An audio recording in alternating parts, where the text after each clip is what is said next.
Yes Venkat, పోలీసులు అక్కడికి పూర్తి స్థాయిలో చేరుకున్నారని ఆ పరిసర ప్రాంతాలన్నింటి కూడా ఇప్పటికే భద్రతా బలగాలు అయితే స్వాధీనం చేసుకున్నటువంటి పరిస్థితి ఉంది. ఇప్పటి వరకు ఒక ప్రాథమిక అంచనాకి ఏమైనా రావడం జరిగింది అక్కడ?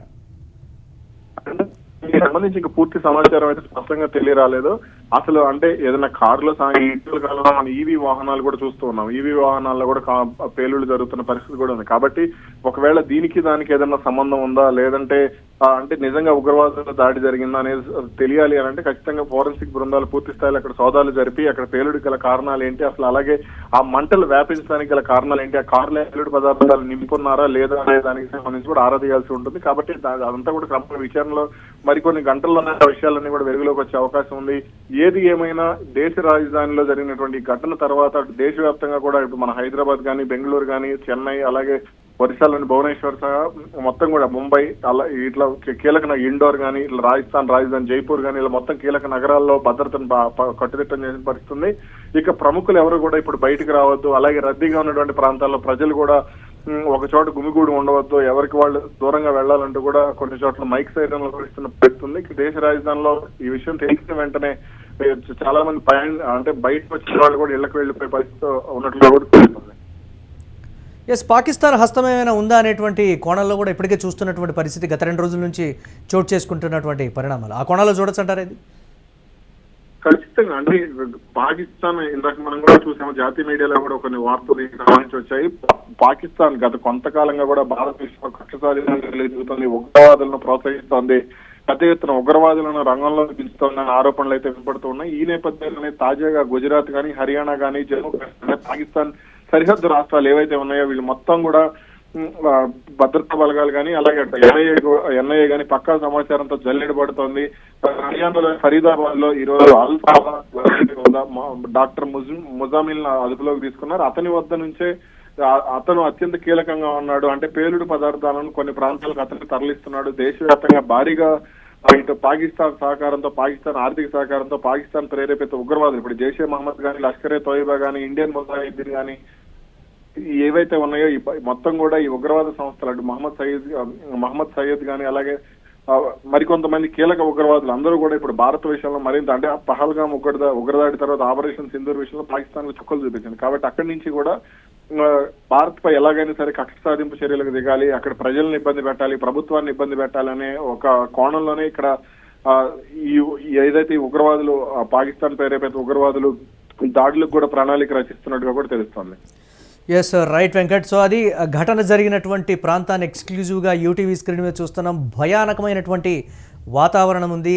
అక్కడ బాంబు పేలుడు ఘటనతో ఆ చుట్టుపక్కల ఉన్నటువంటి 5 కార్లు కూడా పూర్తిగా ధ్వంసమయ్యిపోయాయంటే అక్కడ ఉన్నటువంటి పేలుడు తీవ్రత ఏ విధంగా ఉందో కూడా అర్థం చేసుకోవచ్చు. ఇది సాధారణ పేలుడా లేకపోతే ఉగ్రవాద ప్రేరేపితమైనటువంటి పేలుడా అనేది తెలియాల్సి ఉంది. ఈ నేపథ్యంలో దీన్ని మాత్రం ఎర్రకోట వద్ద జరిగినటువంటి ఈ సంఘటనకు సంబంధించి ఉగ్రవాదులు పేల్చినటువంటి బాంబుగానే దీన్ని ప్రస్తుతం చూస్తున్నటువంటి పరిస్థితి ఉంది. భద్రతా బలగాలు ఇప్పటికే ఎర్రకోటను పూర్తిగా స్వాధీనం చేసుకున్నాయి. ప్రముఖుల ఇళ్ల వద్ద కూడా సెక్యూరిటీని ఇప్పటికే టైట్ చేశారు. ఇటు రాష్ట్రపతి భవన్ కావచ్చు, లేకపోతే ప్రధాని నివాసం, అలాగే ఇతర మంత్రులు, విఐపీలు, ఎంపీల నివాసాల దగ్గర ఇప్పటికే టైట్ సెక్యూరిటీని అయితే ఏర్పాటు చేసినటువంటి పరిస్థితి ఉంది. నిన్న దొరికినటువంటి 300 కేజీల ఆర్డిఎక్స్ అంశాన్ని పరిగణలోకి తీసుకుంటే దానికి దీనికి ఏమైనా లింక్ ఉందా, పట్టుబటువంటి ఉగ్రవాదుల దగ్గర దీనికి సంబంధించి ఏమైనా సమాచారం ఉందా అనేటువంటి కోణాల్లో కూడా ఇప్పటికే విచారణ ప్రారంభమైనట్లుగా కూడా తెలుస్తోంది. దాదాపుగా 5 కార్లు అయితే పూర్తిగా ధ్వంసమయ్యాయి. ఇంకా ఎంతమంది గాయాల పాలయ్యారు, ఇంకా ఎంతమంది ఒకవేళ ఎవరైనా మరణించారా అనే సమాచారం కూడా ఇప్పటికీ తెలియరాలేదు. పూర్తి స్థాయిలో భద్రతా బలగాల ఆ ప్రాంతం మొత్తాన్ని కూడా ఆధీనంలోకి తీసుకున్నటువంటి పరిస్థితి ఉంది. భయానకమైనటువంటి ఒక వాతావరణాన్ని మనం ఆ స్క్రీన్ మీద విజువల్స్ రూపంలో కూడా చూడొచ్చు. ప్రజల్లో అక్కడ ఉన్నటువంటి ప్రజల్లో ఎంత భయం ఉందో ఈ నేపథ్యంలో దేశంలో అసలు ఏం జరుగుతుందనేటువంటి ఒక ఆలోచన కూడా వస్తుంది. ఆ విజువల్స్లో చూడొచ్చు. అందరి మొహాల్లో కూడా ఎంతో భయాందోళన, మేము బ్రతికిపోయాం అనేటువంటి పరిస్థితి కూడా ఉంది. ఇంత తీవ్రమైనటువంటి పేలుడు మేము ఎప్పుడూ చూడలేదనేది కూడా అక్కడ ఉన్నటువంటి వారు చెప్తున్నటువంటి పరిస్థితి. జనావాస ప్రాంతం కావడంతో ఎంతమంది గాయపడ్డారు, ఎంతమంది చనిపోయారు అనేది కూడా ఇప్పటికీ ఒక పట్టాన లెక్క తేలలేదు. మరి కాసేపట్లో దీనికి సంబంధించినటువంటి పూర్తి వివరాలను అయితే అధికారులు చెప్పేటువంటి పరిస్థితి ఉంటుంది. దాదాపుగా ఎర్రకోట పరిసర ప్రాంతాలన్నీ కూడా అత్యంత హై సెక్యూరిటీ, నిఘా ఉన్నటువంటి పరిస్థితి ఉంటుంది. అటువంటి ప్లేస్లో ఈ పేలుడు జరిగిందంటే దీన్ని రకరకాలుగా కూడా విశ్లేషిస్తున్నటువంటి పరిస్థితి ఉంది. ఇప్పటికే జమ్మూ కాశ్మీర్ కావచ్చు, లేకపోతే ఇతర ప్రాంతాలన్నీ కూడా హై అలర్ట్ ప్రకటించినటువంటి పరిస్థితి ఉంది. మరి కాసేపట్లో ఇంకెక్కడైనా పేలుడు జరుగుతుందా అనేటువంటి భయం కూడా ఉంది. అందుకే పోలీసులు ఢిల్లీలో ఉన్నటువంటి ప్రతి ప్రాంతానికి సంబంధించి ఇప్పటికే తనిఖీలు మొదలుపెట్టినట్టుగా కూడా తెలుస్తోంది. ఒకవేళ జంట పేలుళ్ళు కావచ్చు, లేకపోతే వరుస పేలుళ్ళకి ఏమైనా ఉగ్రవాదులు ప్లాన్ చేశారా అనేటువంటి కోణంలోనే చూస్తున్నారు. ప్రస్తుతం భారత్కి పాకిస్తాన్కి మధ్య ఉన్నటువంటి ప్రస్తుత పరిస్థితుల్ని బేరీజు వేసుకుంటే ఇటు పహల్గాం దాడి ఘటన తర్వాత ఆసిఫ్ మునీర్ చేసినటువంటి కీలక వ్యాఖ్యను కూడా ఈ సమయంలో కొంతమంది గుర్తు చేస్తూ ఉన్నారు. భారత్ మరోసారి నేను భయపెడతాను, ఇంతకుముందు ఎప్పుడూ చూడనటువంటి భయంకరమైనటువంటి పేలుళ్ళే ఎలా ఉంటాయో, దాడి ఘటనలు ఎలా ఉంటాయో నేను చూపిస్తాననేటువంటి మాట. తన కుటుంబం మొత్తాన్ని కోల్పోయిన తర్వాత తను ఆవేశంతో బాధతో చేసినటువంటి ఒక కామెంట్ ఇప్పటికీ కూడా చాలామంది గుర్తు చేసుకుంటున్నారు. ఇక నుంచి పరిస్థితి ఏ విధంగా ఉంటుందో అంచనా వేసుకుంటున్నటువంటి సిచ్యువేషన్. కానీ ఎవరికి వారు అక్కడ జాగ్రత్త పడుతున్నటువంటి పరిస్థితి. పోలీసులు అక్కడ ఉన్నటువంటి వారందరినీ కూడా పక్కకు పంపించేటువంటి ప్రయత్నం చేస్తున్నారు. సహాయక చర్యలకు సంబంధించి కావచ్చు, ఎంతమంది గాయపడ్డారో, అసలు గాయపడ్డటువంటి వారి వివరాలు ఏంది, అక్కడ పేలుడు జరగడానికి గల కారణాలేంటి, ఒకవేళ అది ఎలక్ట్రిక్ వెహికలా లేకపోతే గ్యాస్ వెహికలా అనేది కూడా చూస్తున్నారు.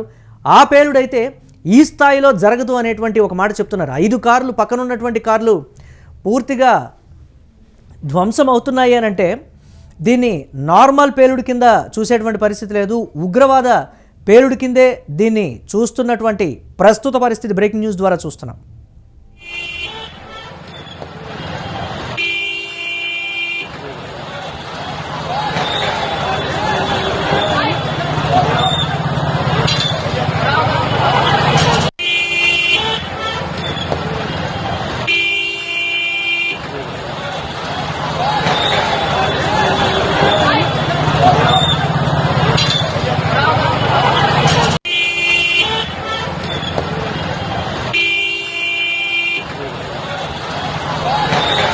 రైట్, యూటీవీ స్క్రీన్ మీద ఢిల్లీ బాంబు పేలుడు ఘటనకు సంబంధించి మనం ఎక్స్క్లూజివ్ విజువల్ని అయితే మనం చూస్తున్నాం. బీహార్ ఎన్నికలకు సంబంధించి కూడా బీహార్ ఎన్నికలు జరుగుతున్నటువంటి నేపథ్యంలో దీనికి సంబంధించి ఈ పేలుడు ఘటనని చాలా తీవ్రంగా పరిగణించేటువంటి పరిస్థితి ఉంది. దేశంలో ఒకవైపు ఎన్నికలు జరుగుతుంటే మరోవైపు ఇటువంటి పేలుడు ఘటనతో అశాంతి నెలకొన్నటువంటి సిచ్యువేషన్. ప్రస్తుతం దీని అన్నిటికి సంబంధించి విశ్లేషిస్తున్నటువంటి పరిస్థితి. విచారణ ఇప్పటికే పోలీసులు అయితే మొదలుపెట్టినటువంటి సిచ్యువేషన్ ఉంది. ఒకవైపు ఎన్నికలు జరుగుతుంటే దేశంలో ఈ పేలుడు ఘటనలకు సంబంధించి కూడా ఒకంత భయం గొలిపేటువంటి పరిస్థితులు అయితే ఉన్నాయి. ఇప్పటికే 300 కేజీల ఆర్డీఎక్స్ దొరకడంతో అన్ని రాష్ట్రాలని కూడా ఎన్ఐఏ అప్రమత్తం చేసింది. దాదాపుగా చూస్తున్నాం హై సెక్యూరిటీ అన్ని స్టేట్స్కి సంబంధించినటువంటి రూరల్ ఏరియాస్ కావచ్చు, లేకపోతే క్యాపిటల్ సిటీస్ కావచ్చు, అన్నిట్లో కూడా పూర్తి స్థాయిలో దీనికి సంబంధించి తనిఖీలు, అలాగే అప్రమత్తంగా ఉండండి అని ఎన్ఐఏ అన్ని రాష్ట్రాలని కూడా హెచ్చరించినటువంటి ఒకరోజు వ్యవధిలోనే చోటు చేసుకున్నటువంటి ఈ పేలుడికి సంబంధించి చాలా ఇదిగా చూస్తున్నటువంటి సిచ్యువేషన్ ఉంది. ఒకవేళ ఉగ్రవాదులే అక్కడ పేల్చేశారా, లేకపోతే ఎన్ఐఏ హెచ్చరించినటువంటి నేపథ్యంలో చోటు చేసుకున్నటువంటి పేలుడు కింద దీన్ని చూడాలా అనేది కూడా పరిస్థితి ఉంది. అలాగే బీహార్లో ఎన్నికలు జరుగుతున్నటువంటి ప్రాంతాల్లో ఇప్పటికే హై సెక్యూరిటీని ఏర్పాటు చేశారు అధికారులు, భద్రతా బలగాలు, కేంద్ర బలగాలు పర్టికులర్గా అక్కడ మోహరించినటువంటి పరిస్థితి ఉంది. అలాగే హైదరాబాద్లో రేపు జూబ్లీహిల్స్ ఉప ఎన్నిక ఉన్నటువంటి నేపథ్యంలో పూర్తి స్థాయిలో కూడా అక్కడ భద్రతా బలగాలు రెట్టింపు మోహరించబోతున్నారు అనేటువంటి వార్త కూడా ప్రస్తుతం వస్తోంది. ఉగ్రకుట్రపై భద్రతా దళాలైతే ప్రస్తుతం అనుమానాలైతే వ్యక్తం చేస్తూ ఉన్నాయి.